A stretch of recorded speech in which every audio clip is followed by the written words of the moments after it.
गुरुदेव, आपके सत्संग एवं प्रवचन से लाखों मुझ जैसे अधमों का सुधार हो रहा है और मुझे ज्ञात है कि हजारों आपको अपनी किडनी देने को आतुर हैं और मैं भी उनमें से अपने आप को एक समझता हूँ। जरूरत नहीं, किसका है? जरूरत इसलिए नहीं कि हम स्वस्थ हैं। जितने दिन देखो शरीर को चलना होता है ना, वो हमें बर्दाश्त ही नहीं कर सकते कि दूसरे के शरीर को कष्ट देकर इस शरीर इससे अच्छा मर जाता है। हमारा जीवन सबके सुख के लिए।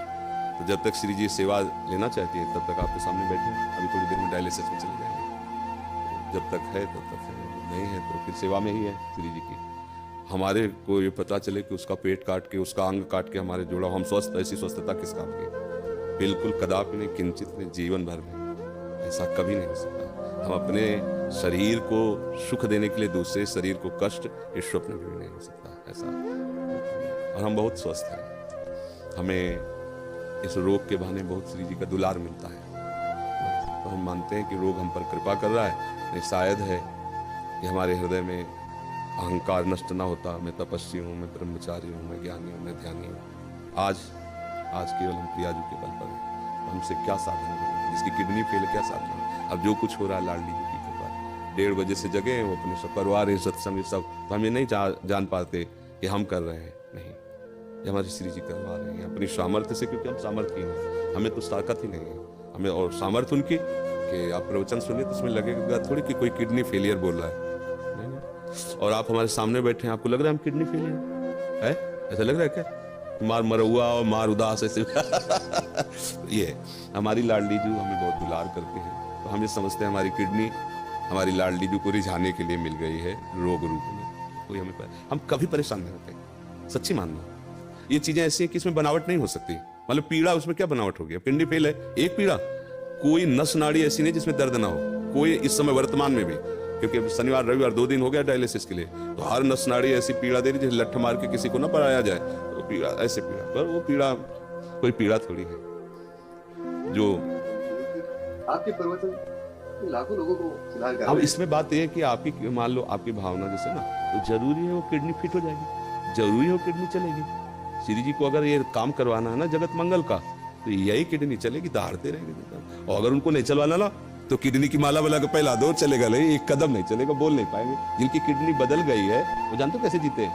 बस चिड़िया की तरह जीते हैं, उतना ही सब। और यहाँ अभी हम अपने को पावरहीन आज तक कभी नहीं देख पाए। स्थिति कुछ भी हो, जिस समय हमारे अंदर, तो हमें ऐसा लगता है कि तुम हमारे सामने 2 मिनट नहीं टिक सकते। सांसारिक भाव में हम तुम्हें कुश्ती में पटक देंगे। किडनी फेल है, लेकिन अब खड़े हो गए तो तुम्हें कुश्ती में पटक देंगे। ये किडनी कटवा के लगवा ले थोड़ी होगा। उस मरी हुई किडनी में, यही तो जो मच्छर को ब्रह्मा बना दे, ब्रह्मा को मच्छर बना दे, हम उस पावर से चलते हैं। उसी को कहा, अगर तुम्हें करवाना है अपनी सेवा तो बिजली दीजिए और काम कीजिए, यंत्र काम करे। वो मरी हुई किडनी काम कर रही है। कितने लोगों को तो ये विश्वास नहीं हुआ, कहता है किडनी 10 वर्ष से है ना, तो अब उनको लगता है कि मतलब कहीं नाटक तो नहीं चल रहा। तो कईयों को ऐसे जो पूज्य जन हुए हैं, तो भावा मेरी समझ में नहीं आता तुम्हारी किडनी खराब है, सच्ची में खराब है, तुम्हारा सच्ची में डायलिसिस होता है। एक बहुत पूज्य जन है, तो उन्होंने एकांत में कहा बाबा हम तो सच्ची बताओ। तो उनको ऐसे उठा करके दिखाया कि देखो उसकी छाती में यहाँ पाइप पड़ा, ये पाइप पड़ा ना, छाती को चीर करके उसमें डाला गया और सीधे दिल वाली नली से इसके, तब वो होता है ना फिल्टर खून पूरे शरीर का, 4.5 घंटे उसमें तब उनका। तो ये हमारा कोई, देखो आप ये समझो कि ये शरीर वास्तविक मायाकृत है, पर ये इस समय मायाकृत शरीर में बिजली हाई पावर की है। इसका कनेक्शन बहुत जोर का है। अभी जब तक चलेगा तो ऐसे चलेगा, एकदम फ्यूज हो जाएगा। जिस दिन उनको होगा तो ऐसे, अच्छा गए बस ऐसे। ये ऐसे नहीं, तो ऐसे संसारिक थोड़ी, अभी संसारिक आदमी हो तो ग्लूकोज चढ़ रहा है, पड़े ऐसे व्हील चेयर में चलाए जा रहे हैं, उठ पे, ऐसे नहीं। भागवतिक शक्ति एक अलौकिक शक्ति होती है। आप मतलब आप इतनी बड़ी बात कहे अपने समर्पण की, इसलिए हम अपने हृदय की बात जो गुप्त रखी जाती है, हम मानुषिक शक्ति से नहीं चल रहे, हम अपनी आयु से नहीं चल रहे, हम अपनी किडनी से नहीं चल रहे, हम अपनी लाडली जी की मुस्कुराहट से चल रहे हैं। और वो मुस्कुराहट जब तक इधर चलाना चाहती तब तक, नहीं तो उधर बुला लेगी। अब तो हमारा जीवन ही वही है, चाहे इधर रखो चाहे उधर रखो, तो कोई परेशानी तो है नहीं। इसलिए सब मस्त रहो, जब तक उनको बुलवाना सिंह की तरह दहाड़ करके जाएंगे।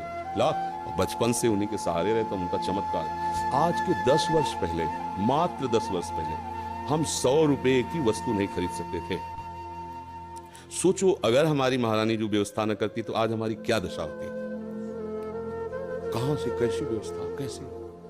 एक व्यक्ति पानी देने वाला नहीं था। जब उनकी मौज हुई कि अब व्यवस्था की चाह जरूरत है, तो हजारों श्रद्धालु, मतलब हमको कुछ नहीं सोचना पड़ता। डॉक्टर कहीं बैठा है, बात कहीं से हो रही, दवा कहीं से आ रही, सब ऐसी कैसे। अगर मेरी लाडली जू का ऐसे ना होला तो मांगने से पैसा नहीं मिलता, और यहाँ मांगा नहीं जाता। यहाँ किसी भी तरह की चालबाजी नहीं, हरकत नहीं। ये जरा ये देखो, ये फार्म भरना पड़ेगा दीक्षा का और आपको इतने रुपए, आपको अगर प्रश्न उत्तर करना है तो इतने रुपए, ऐसा। ये देखो, ये संत सेवा होती। कोई इस तरह की आप बहानेबाजी से कभी किसी को भी इंगित नहीं कर सकता। सख्त शासन है, अगर ऐसा कोई इंगित करते पाया गया तो दंड का अधिकारी होगा। और हमारी लाडली जो ऐसे, तो ये सब भागवतिक है। जैसे अपना अहंकार जब तक होता है तब तक ये बातें समझ में नहीं आती, वैसे हो जाया जाता है तब ये बात समझ में आती है कि वो कैसी कृपा। इसलिए आप सब निश्चिंत रहिए, जब तक श्री जी को सेवा करा ली वो सिंह की तरह दहाड़ते रहेंगे। और जहां उनका, तो फिर देखो यहाँ से जाना तो है ही ना, एक दिन सबको जाना है, तो हमारा समय तो निश्चित है ना कि उस मिनट में ट्रांसफर, फिर कोई नहीं रोक सकता, चाहे जो कुछ कर लो। और जब तक वो समय नहीं है तो कुछ नहीं बिगड़ सकता, चाहे जो कुछ हो जाए। तो इसलिए अपने को एकदम मस्ती में रहना, आनंदित रहना, ठीक है।